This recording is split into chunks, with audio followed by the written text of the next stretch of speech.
আসসালামু আলাইকুম। সুপ্রিয় শিক্ষার্থী, আমার চ্যানেলে আসার জন্য আপনাদেরকে অনেক অনেক শুভেচ্ছা ও স্বাগতম। তো ভিউয়ার্স, আজকে মাইক্রোসফট এক্সেল প্রোগ্রামের পার্ট 25 তথা হোম মেনুর আন্ডারে এডিটিং গ্রুপের ফাইন্ড অ্যান্ড সিলেকশন অপশনের ফাইন্ড অ্যান্ড রিপ্লেসের সকল বিষয় নিয়ে আলোচনা করব। আপনি যদি আমার আগের পর্বটি না দেখে থাকেন তাহলে অবশ্যই দেখে নেবেন। দেখতে চাইলে এই ভিডিওর আই বাটনে ক্লিক করেও দেখে নিতে পারেন। চলুন কথা না বাড়িয়ে কাজ শুরু করা যাক। তো আমি আগে থেকে একটি এক্সেল ফাইলে কিছু কাল্পনিক ডাটা লিখে রেখেছি যাতে ভিডিওর লেন্থ কমানো যায়। তো ডেস্কটপে থাকা উক্ত ফাইলে ডাবল ক্লিক করে আমরা ফাইলটিকে ওপেন করলাম। তো এই শীটের উপরে থাকা এই ফাইন্ড অ্যান্ড সিলেক্ট এই ড্রপ ডাউনে ক্লিক করলে আমরা প্রথমে পাচ্ছি ফাইন্ড। আমরা এই ফাইন্ডে যদি ক্লিক করি তাহলে একটি পপ আপ ডায়লগ বক্স আসবে। আসার পরে আমাদের মনে করেন একটি অনেক বড় একটি শীট, সেই শীটের কোনো কিছুকে খুঁজে বের করাই হলো ফাইন্ড। ফাইন্ড শব্দের অর্থ হলো খোঁজা। তো এখানে আমরা খুঁজবো, কি খুঁজবো? এখান থেকে সাপোজ আমি একটি প্রোডাক্টের নাম কাটার, এখানে লেখা আছে কাটার, এখানে আমি লিখে দিলাম কাটার, CUTTER, কাটার, CUTTER। স্পেলিং ভুল করলে খুঁজে পাবে না। তো CUTT কাটার লিখে আমরা যদি ফাইন্ড নেক্সটে ক্লিক করি তাহলে আমাদের এখানে কাটারটিকে দেখাচ্ছে। আবার ফাইন্ড অল, এখানে যদি আমরা ক্লিক করি তাহলে আমাদের এই শীটে যত লেখা আছে কাটার সব এখানে আমাদের দেখাবে। আমরা এটি ক্লোজ করে দিলাম। এখন আমরা দেখব, এখন আমরা এই কিবোর্ড থেকেও আমরা এই ডায়লগ বক্সকে নিয়ে আসতে পারি। তো কন্ট্রোল F চাপলে এই ফাইন্ড অ্যান্ড রিপ্লেস এই পপ আপ মেনুটি আসবে। আসার পর আমরা যদি এই অপশনে ক্লিক করি এখানে আমরা আরও বেশ কয়েকটি অপশন দেখতে পাচ্ছি। তো এখন আমরা এখানে দেখতে পাচ্ছি যে match case, match entire cell contents, এগুলি দেখব। তো এটি দেখার জন্য এই ম্যাচ কেসের এই বক্সে যদি আমরা টিক দেই, টিক দেওয়ার পর এখানে আমাদের এই শীটে যা লেখা আছে, যেমন কাটারটিকে আমরা হুবহু CUTTER, এখানে ক্যাপিটাল লেটারে লেখা আছে কাটার, ঠিক যেভাবে ক্যাপিটাল লেটার বা স্মল লেটার যেভাবে লেখা থাকবে ঠিক অনুরূপ এখানে হুবহু লিখে ম্যাচ কেসে যদি আমরা ক্লিক করে ফাইন্ড নেক্সট করি তাহলে এখানে আমাদেরকে দেখিয়ে দিবে যে কাটার লেখাটি যেখানে যেখানে আছে, এই যে এখানে কাটার, ফাইন্ড নেক্সট এখানে কাটার, আবার ফাইন্ড নেক্সট এখানে কাটার, এভাবে করে আমাদের দেখাবে। এখানে যদি আমরা ছোট হাতের অক্ষর যদি লিখে দিই, যেমন CUTTER, কাটার, প্রথম অক্ষর বড় এবং পরের অক্ষরগুলি ছোট। এখন যদি আমরা ফাইন্ড নেক্সটে ক্লিক করি তাহলে কিন্তু আমাদেরকে খুঁজে বের করবে না। এই যে লিখে দিয়েছে Microsoft Excel can not find the data you are searching, আপনি যে ধরনের লেখা লিখে দিয়েছেন এই ধরনের সে খুঁজে পাচ্ছে না। অর্থাৎ এখানে আছে হলো সব বড় হাতের অক্ষর, ছোট হাতের অক্ষর। আমি প্রথম অক্ষর বড় এবং পরেরগুলো ছোট দিয়েছি, এই জন্য এখানে ম্যাচ করেনি। তো এখানে মুখ্য বিষয় হলো ক্যাপিটাল লেটার বা স্মল লেটার যেভাবে থাকবে হুবহু ওইভাবে লিখে দিলে সে খুঁজে পাবে এবং বের করবে। আচ্ছা, তারপরের অপশনটি হলো ম্যাচ ইন্টার সেল কন্টেন্টস। এখানে কন্টেন্টসটা হলো মুখ্য বিষয়। এখানে লেখা বড় হোক ছোট হোক কোনো সমস্যা নেই, কিন্তু সেলের ভিতরে পুরো কন্টেন্টের লেখাটি থাকতে হবে, পুরো কন্টেন্ট থাকতে হবে। যদি আমরা ম্যাচ ইন্টার সেল এখানে যদি আমরা ক্লিক করি, ক্লিক করে এখানে যদি আমরা লিখে দিই cutter, CUTTER, cutter and pen, cutter and pen, cutter and pen লিখে আমরা যদি ফাইন্ড নেক্সটে ক্লিক করি এই যে আমাদের এখানে কাটার অ্যান্ড পেন যেভাবে আছে সেভাবে দেখাচ্ছে। আবারও যদি আমরা ফাইন্ড নেক্সটে ক্লিক করি তাহলে পরেরটি দেখাচ্ছে। এখানে আরও কাটার আছে সেগুলো কিন্তু আমাদেরকে দেখাচ্ছে না। বা আমরা এই লেখা যদি আমরা ছোট করে দিই CUTTER, ছোট হাতের স্মল লেটারে যদি লিখে যদি আমরা ফাইন্ড নেক্সট করি তবুও আমাদেরকে দিবে। অর্থাৎ এখানে কন্টেন্টটা হলো মেন জিনিস। এখন আমরা দেখব, এটিকে আমরা উঠিয়ে দিলাম, এটিকে আমরা উঠিয়ে দিয়ে এখন আমরা দেখব যে এখানে এই বাই রোজ আমরা এটি শিটে দেখলাম। আবার আমরা যদি পুরো ওয়ার্কবুকে দেখতে চাই, যদি আমরা ওয়ার্কবুক ক্লিক করে এখানে যদি আমরা লিখে দিই কাটার, CUTTER কাটার, কাটার লিখে যদি আমরা এখান থেকে ফাইন্ড অল করে দিই, তাহলে দেখেন আমাদের এই ওয়ার্কবুকে এই যে শিট 1 শিট 2তে যত জায়গাতে কাটার লেখা আছে সব আমাদের এখানে এভাবে করে শো করবে। আচ্ছা, তারপরের অপশনটি হলো বাই রোজ। এখন আমরা রো দেখব। তো রো দেখার জন্যে আমাদেরকে এক্সট্রা একটি কলাম নিতে হবে। তো আমরা এই কলামটিকে সিলেকশন করে এখান থেকে আমরা ইনসার্ট দিয়ে একটি নতুন কলাম নিলাম এবং এই কলামের লেখাগুলিকে, সেলগুলিকে আমরা কপি করে নিয়ে এখানে আমরা পেস্ট করে দিলাম, Ctrl+S পেস্ট করে দিলাম। তো বাই রো দেখার জন্য আমরা কিবোর্ড থেকে Ctrl+F চাপলাম, find and replace pop up menu আসলো। এখানে আমরা এই কাটার লিখলাম, কাটার লিখে আমরা এটিকে রো দিলাম, রো সিলেকশন করে লুক ইন ফর্মুলা থাকলো, উইদিন ওয়ার্কবুক রাখলাম, রেখে ফাইন্ড নেক্সট যদি আমরা ক্লিক করি তাহলে এই প্রথম কাটারটি দেখাচ্ছে।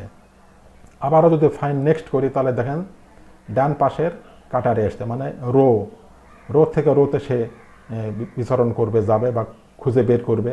আবারও ফাইন্ড নেক্সটে ক্লিক করলে তারপরের রোতে আসছে, তারপরে ফাইন্ড নেক্সটে ক্লিক করলে পরের ডান পাশের সেলে নিয়ে যাবে। এভাবে করে আমাদের বাই রোস আকারে দেখাবে।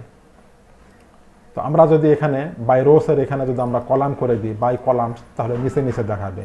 আমরা ফাইন্ড নেক্সটে ক্লিক করলে এই কাটারে আসলো, আবার ফাইন্ড নেক্সটে ক্লিক করলে এই কাটারে আসবে। এভাবে করে আমাদেরকে দেখাবে। এখন আমরা দেখব নিচের এই কমেন্টস দেখব। কমেন্টের এই কাজটি দেখার জন্য আমাদের এই শিটের কোনো একটি সেল সিলেকশন করে মাউসের ডান বাটনে ক্লিক করে যদি আমরা এখানে ইনসার্ট কমেন্ট লিখি তাহলে এরকম একটি উইন্ডো আসবে। তো সেখানে আমরা যদি লিখি LEMON, Limon is a good, GOOD, good boy, BOY, lemon is a good boy লিখে আমরা Ctrl+S দিয়ে সেভ করে দিলাম। আবার ইমরান, সাপোজ এখানে আমরা সেলটিকে সিলেকশন করে এখানে ইনসার্ট কমেন্ট, এখান থেকে আমরা দিলাম হলো ইনসার্ট কমেন্ট। এখানে আমরা লিখে দিলাম Imran, IMRAN, Imran, Imran is a GOOD, good boy, BOY লিখে আমরা এখান থেকে Ctrl+S দিয়ে আমরা সেভ করে দিলাম। এখন যদি আমরা এখান থেকে এই ফাইন্ডে যদি আমরা ক্লিক করি, ক্লিক করে আমরা আমাদের এই কমেন্টটি যদি দেখতে চাই তাহলে ফাইন্ড হোয়াটের এখানে যদি আমরা লিখে দিই good boy, GOOD, good boy, BOY, good boy লিখে আমরা সব ঠিক রেখে জাস্ট লুকিনের এখানে আমরা যদি কমেন্টস সিলেকশন করে যদি ফাইন্ড অল দিয়ে দিই তাহলে আমাদের এই ওয়ার্কবুকে যতগুলি জায়গাতে কমেন্ট আছে সব দেখাবে। তো প্রথম কমেন্টটি রয়েছে বি কলামের 11 নাম্বার রোতে, এই যে বি কলামের 11 নাম্বার রোতে ইমরান। আমরা এখানে যদি এই মাউসের ডান বাটনে ক্লিক করে এডিট কমেন্টে ক্লিক করি, এখান থেকে এডিট কমেন্টে ক্লিক করে দেখেন আমাদের এখানে দেখাচ্ছে Imran is a good boy. আবার আমাদের দ্বিতীয় কমেন্টটি রয়েছে বি কলামের 14 নাম্বার রো, অর্থাৎ যে এখানে এই লেমনের এখানে যদি আমরা ডান বাটনে ক্লিক করে এই এডিট কমেন্টে ক্লিক করি আমাদের এখান থেকে কমেন্টটি দেখাচ্ছে lemon is a good boy. এভাবে করে আমরা কমেন্ট আমরা দেখতে পারি ফাইন্ড হোয়াটের মাধ্যমে। আবার আমরা এই কমেন্টকে উঠিয়ে দিতে চাইলে এখান থেকে ডিলিট কমেন্ট, আবার এখান থেকে ইমরানের এই সেলটিকে সিলেকশন করে এখান থেকে ডিলিট কমেন্ট দিয়ে Ctrl+S দিলে এটি মুছে যাবে। তো এখন আমরা দেখব রিপ্লেসের কাজ। তো আমরা ফাইন্ড অ্যান্ড সিলেক্ট এই ড্রপ ডাউনে ক্লিক করে যদি রিপ্লেসে ক্লিক করি তাহলে এরকম replace, find and replace pop up menu আসবে। আমরা আগের লেখাটি মুছে দিলাম, দিয়ে রিপ্লেসের অর্থ হলো প্রতিস্থাপন করা।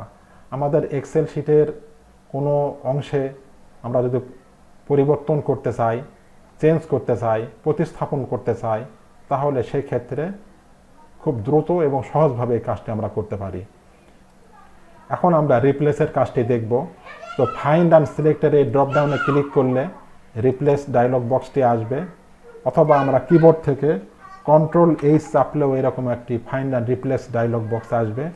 শীটের যদি কোনো অংশ পরিবর্তন করতে চাই, প্রতিস্থাপন করতে চাই, কোনো একটি সেলের সংখ্যা সাপোজ ভুল আছে, সেখানে অন্য সংখ্যা দ্বারা পরিবর্তন করার জন্য সাপোজ এখানে আমরা 100 ফাইন্ড হোয়াট 100কে আমরা পরিবর্তন করব 200 দ্বারা।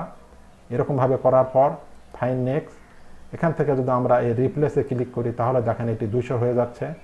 এরপরে আরেকটি 100 ঘরে সিলেকশন এসেছে, এখানেও যদি আমরা রিপ্লেস দিই এটিও চেঞ্জ হয়ে যাবে। বা রিপ্লেস অল দিলে 100 জায়গাতে 200 দ্বারা নিচের এগুলোও চেঞ্জ হয়ে যাবে। রিপ্লেস অলে ক্লিক করলে আমাদের চেঞ্জ করে দিবে। এখন আমরা ফরম্যাটের কাজটি দেখব। তো ফরম্যাটের কাজটি দেখার জন্য আমরা শীট 3তে গেলাম। আমি আগে থেকে কিছু ডাটা লিখে রেখেছি। তো এখানে কিবোর্ড থেকে Ctrl+H চাপলে ফাইন্ড অ্যান্ড রিপ্লেস এই পপ আপ মেনুটি আসবে। আসার পর এই ফরম্যাটের এই ড্রপ ডাউনে যদি আমরা ক্লিক করি, ক্লিক করে চুজ ফরম্যাট ফ্রম সেল এখানে যদি আমরা ক্লিক করি তাহলে এরকম একটা আইড্রপার চিহ্ন আসবে। এটি আমরা যেই রঙের উপর নিব, যে সেলের রঙের উপর নিব, সেখানে ক্লিক করলে আমাদের এই ফাইন্ড হোয়াটের ঘরে প্রিভিউতে উক্ত রঙটি চলে আসবে।